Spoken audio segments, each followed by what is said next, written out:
हमारा से जदी रंग तू ना डलवाईबू कबो न तहरा से बोल। अभी तो रुको, क्लाइमैक्स अभी बाकी। नमस्कार, हम यहाँ सबके छोट भाई यहाँ सबके यहाँ चैनल में स्वागत करे छी। चलू बिना बकचोदी के करे छो वीडियो के शुरू। अपने सब कौन हेडफोन डाल लिए बुझलिए।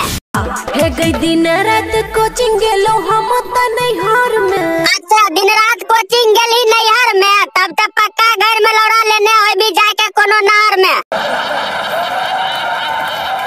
भेलै नहीं नौकरी 32 के उम्र, नहीं भेलो नौकरी 32 के उम्र में। ए दिन होय तो ना हमर मूड खराब, खाली लौड़े के लगतो मार बुझली।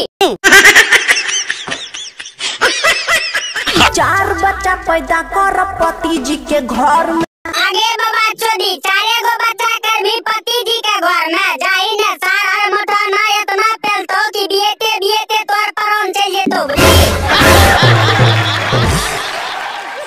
खुद के दुकान डालब नहर के ऊपर।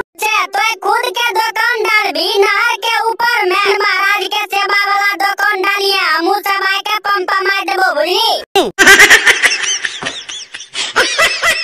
सैया जी के बेलल रोटी खिलावा। होगे बाबू सैया जी के बेलल रोटी खिलाइया, तब तोरा बोल नोर के लॉलीपॉप चोबैले मिलतो बुझली।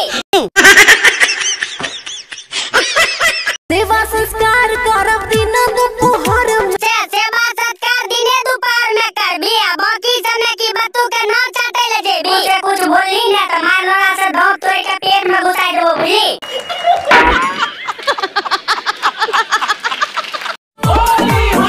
हमारा से जदी रंग तू ना डलवाईबू कबो न तहरा से बोल।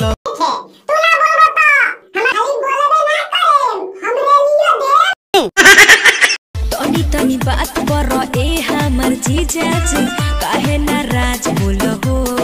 ए भौजी हमरा पता बावे भइयो ताने से काहे नाराज बावे, कि तू आजकल भइयो के देत नहीं खो। बस भैया लोग आप सबकी वीडियो बढ़िया लागल है तो चैनल सब्सक्राइब कर दो और बेल आइकन दबा दो।